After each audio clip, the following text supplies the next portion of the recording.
Good evening, I'm Cynthia Ng. Here are the top stories for tonight. In an address to the Israeli parliament, U.S. President Donald Trump declares a historic dawn of a new Middle East. And Hamas and Israel begin prisoner exchanges ahead of Gaza summit in Egypt. That and more coming up on AWANI International.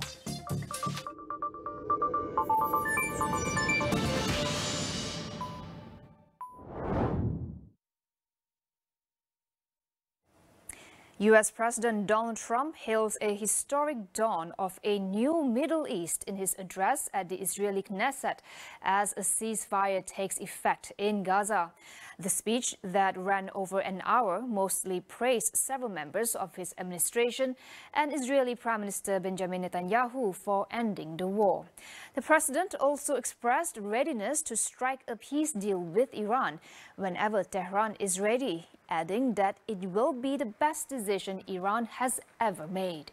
Trump is the first U.S. president to address the Knesset since George W.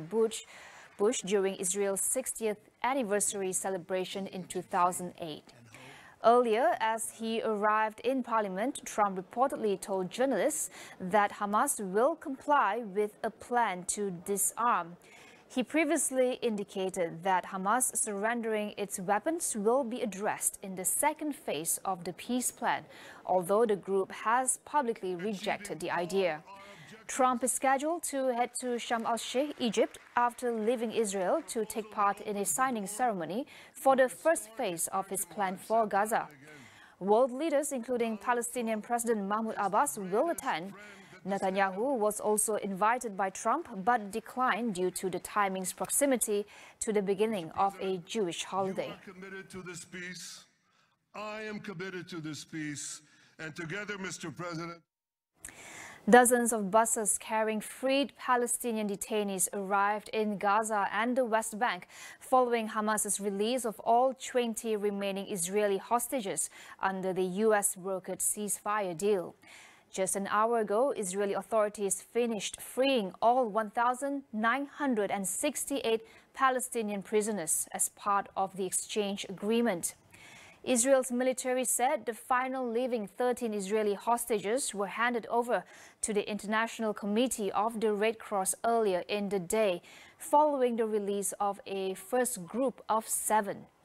In Israel, crowds gathered near the Reim military base and in Tel Aviv's Hostages Square, waving flags and cheering as the returned hostages arrived. The deal represents the biggest breakthrough since the 2-year war, which killed more than 67,000 Palestinians, leaving most of the territory in ruins and almost all of its 2.2 million people homeless. The focus now shifts to Egypt, where Trump and regional leaders are expected to discuss Gaza's post-war governance, humanitarian access, and long-term security arrangements.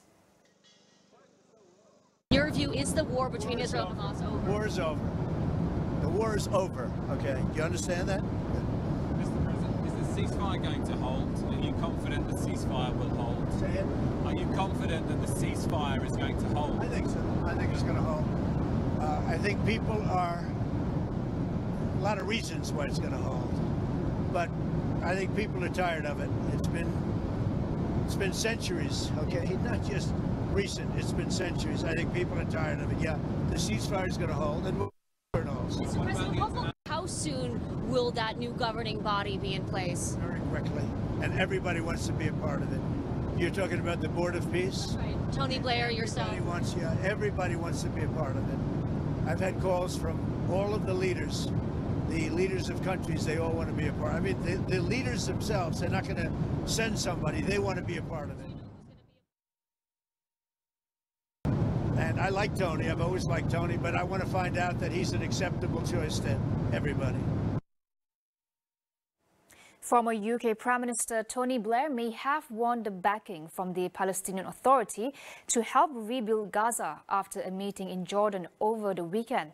But US President Donald Trump says he's not yet sure if Blair would be acceptable to all sides, without naming which leaders could have a say. Dr. Robina Abdul-Razak from the University of London comments on Blair's potential role in Gaza's reconstruction amid criticism over his role in the Iraq war. It's quite interesting that Trump has chosen Blair to be a part of it, to be a big part of his peace plan. Not surprising, given Blair's reputation and experience in the Middle East. Of course, in 2003, he led Britain into the invasion of Iraq, which saw the fall of Saddam Hussein and also saw a lot of chaos and difficulties in Iraq and the surrounding areas, of course. But yeah, it was an important moment for Britain's involvement in the Middle East, and probably Trump saw that as a benefit because it shows Blair's experience, good and bad, of course. So he doesn't have the best reputation, and his time as a Middle East envoy didn't really come to any fruition. Yeah, didn't really do much. So he doesn't have the best reputation. Also, close relations with Israel, pro-Israeli figures in the US, alignment with the Bush presidency. All of these things don't have a good memory for many in the Middle East. However, for Trump, Blair still represents knowledge and experience of the Middle East, and especially of the Palestinian-Israeli conflict. So he probably wanted with a kind of reputation. Rowena added that any meaningful rebuilding must also give Palestinians a stronger voice in shaping Gaza's future. You need to have more Palestinian voice, and I don't think a Palestinian voice would have agreed to something or would have wanted to table something like that. I think everyone obviously wants the war to end, the genocide to end, the humanitarian aid to come back in. You know, everyone wants this, but this kind of long-term proposal done now that they're trying to push forward is not necessarily helpful for the Palestinians. And if they did give in to this, I'd be very surprised. I can understand that they're very tired and they're exhausted and they probably want an end to it too, but this is not how it should be done. I think if possible, it would be better to get proper representation from Hamas, Palestinian Authority, have it in an Arab country like Qatar. You know, this deal comes off what happened just a few weeks ago when Israel attacked Qatar. So we can already see that you know, this is a deal that's not done in good faith. Stay tuned for more after the break.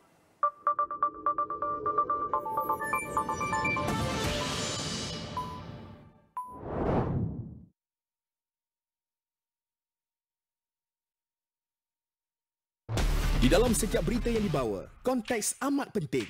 Kami sentiasa membawakan yang tergempar dan terkini. Pastikan Astro AWANI menjadi pilihan anda, tidak kira di mana sahaja anda berada.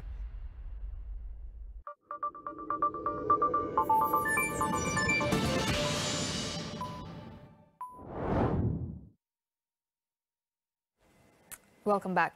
US President Donald Trump said he is considering sending Tomahawk long-range missiles to Ukraine if Russian President Vladimir Putin does not end the war.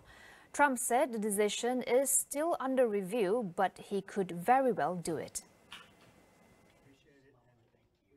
Trump said he spoke twice with Ukrainian President Volodymyr Zelensky over the weekend, who requested stronger military support, including long-range strike capabilities to counter Russian attacks. The Tomahawk missiles have a range of about 2,500 kilometers, putting Moscow within striking distance from Ukrainian territory. Moscow has warned that any move to provide such weapons would be seen as a new stage of escalation and could severely strain relations between Russia and the United States.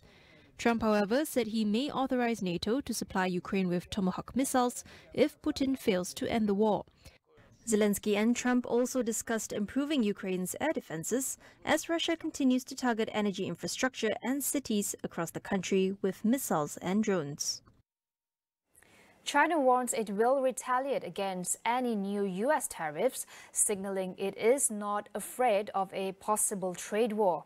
The warning comes after President Donald Trump threatened to impose a 100% tariff on Chinese goods from November, which Beijing called a typical example of U.S. double standards.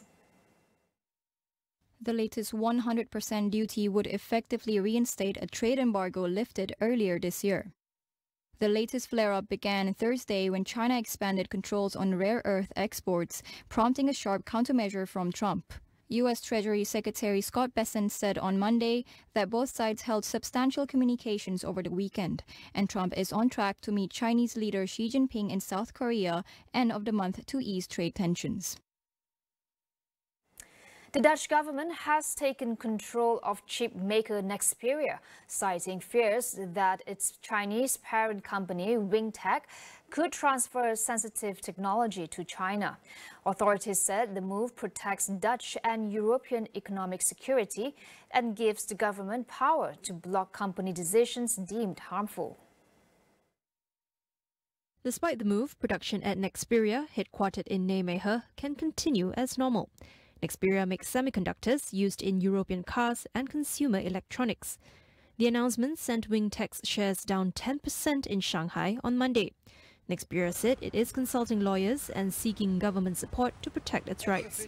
It noted that a recent Amsterdam court ruling suspending its chairman, Zhang Xuezheng, also affected decision-making and operations.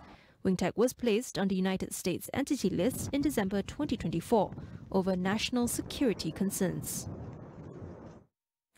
French President Emmanuel Macron says he will remain in office to ensure stability, rejecting growing calls from the opposition to resign.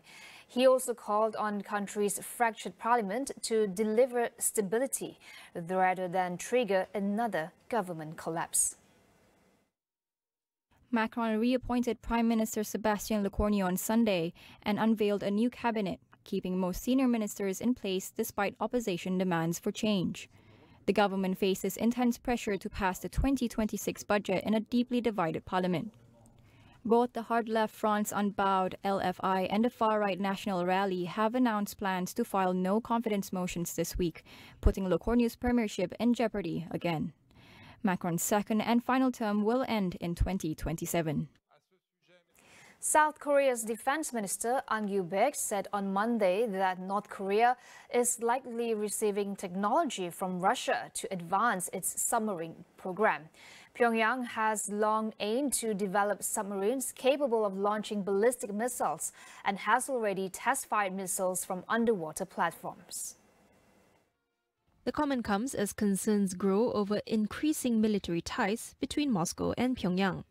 However, Seoul says it remains uncertain whether Pyongyang has achieved a successful launch from an operational submarine.